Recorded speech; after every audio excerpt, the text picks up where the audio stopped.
Анашым, бізге Абай атамыздың әсем шырқап беріңізші. Иә, Абай атамыздың көптеген әсем әндері бар. Соның ішіндегі тыңдағыларың келсе, көзімнің қарасы әнін шырқап берейін сендерге. Көзімнің қарасы, көңілімнің санасы, бітпейді іштегі ғашықтық жарасы, бітпейді іштегі ғашықтық жарасы. Жылайын, жырлайын, ағызып көз майын, айтуға келгенде қалқама сөз дайын. Айтуға келгенде қалқама сөз дайын. Иә, керемет. Абай атамыз жырлап кеткендей, құлақтан кіріп бойдалар әсем әнмен тәтті күй. Көңілге түрлі ой салар, әнді сүйсең менше сүй деп мақтаныш сезіммен жырлап кеткендей, Абай атамыздың қай әнін алсақ та ерекше мән-мағынаға ие. Дұрыс айтасыңдар. Биыл өздерің білетіндей Абай атамызда қанша жыл еді? 175 жыл. Иә, осы дана Абайымыздың, дара Абайымыздың барлық ғұмырында қазақ халқы үшін аянбай еткен еңбегін бүкіл Қазақстан халқы, қазақ халқы емес әлем болып тойлап жатырмыз. Соның ішінде өздерің білетін Абайдың қандай әсем жаттаған өлеңдерің бар? Бар ма? Анашым, Абай атамыз қазақ болғанына қуанған. Ол қазақ даласындағы қазақтарға, ол өнер мен білімге деген құштарлығын оятқан.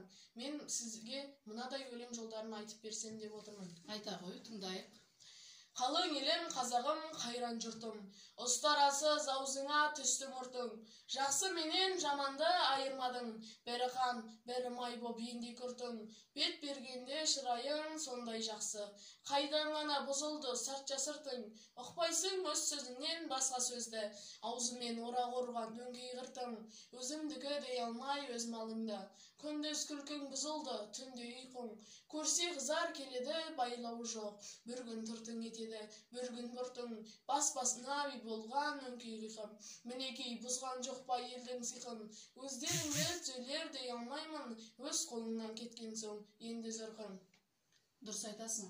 Осы қалың елім, қазағым, қайран жұртым деп, әрбір өлеңінде, әрбір шығармасында қазақ халқының өнерге, білімге деген құштарлығын оятып отырған. Ал енді өздерің, Мерей, сен енді осы өлең жолдарынан не ұқтың? Сен қандай Абай атамыздың керемет әнін білесің? Өлең шумақтарын білесің бе жатқа? Айта қойшы, өз ойыңмен бөлішші кәнекей. Абай атамыз бұл өлеңде еріншектіктен, өсек өтіріктен, қанағатсыздықтан аулақ болуды шақырады. Мен өзіме өмірлік азық ретінде мына өлеңді айтсам деймін. Ғылым таппай мақтанба. Ғылым таппай мақтанба, орын таппай баптанба. Құмарланып шаттанба, ойнап босқа күлуге, без нәрседен қашық бол, без нәрсеге асық бол, адам болам десеңіз. Өсек өтірік мақтаншақ, еріншек бекер мал шашпақ, бес дұшпанын білсеңіз. Талап еңбек терең ой, қанағат рақым ойлап қой, бес асылыс көнсеңіз. Дұрыс айтасың.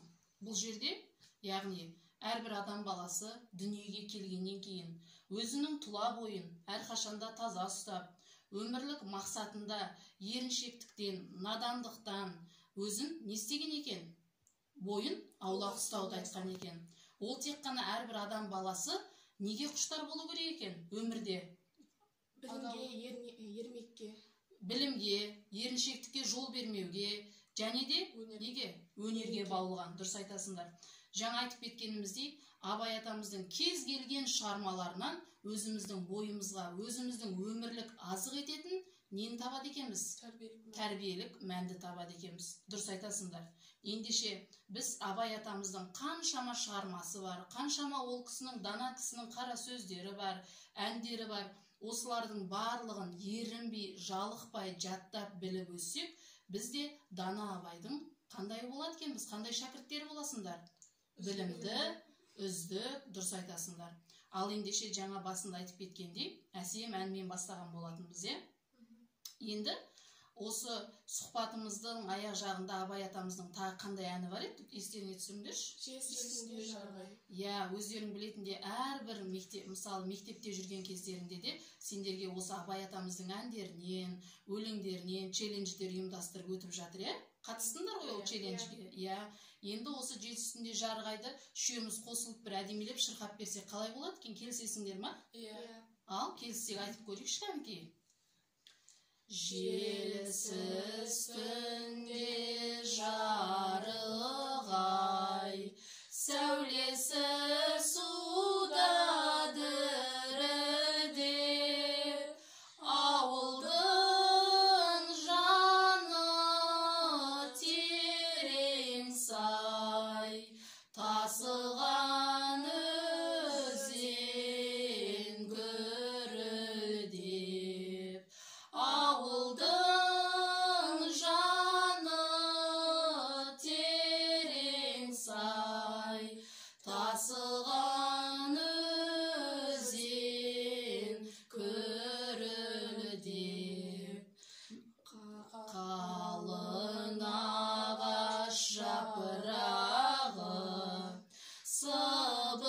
сыбырласып үзді-үзді, көрінбей жердің топырағы, құлпырған жасыл жер жүзі, көрінбей жердің топырағы, құлпырған жасыл жер жүзі. Ал бәрекелді балаларым, мінекей, әрбір өзіміздің сұхбатымызда, әрқайсымыз әңгімелескен кезде, достарыңмен әңгіме арасында болсын, осы Абай атамыздың әрбір шәкірттің, әрбір баланың бойына беретін дарындылығын, білімпаздығын, ақылдылығын, оның нақыл сөздері болсын, қара сөздерінен алынған үзінділер болсын, осының барлығын сендер өздерің өмірлеріңе азық етіп жүріңдер. Жарай ма?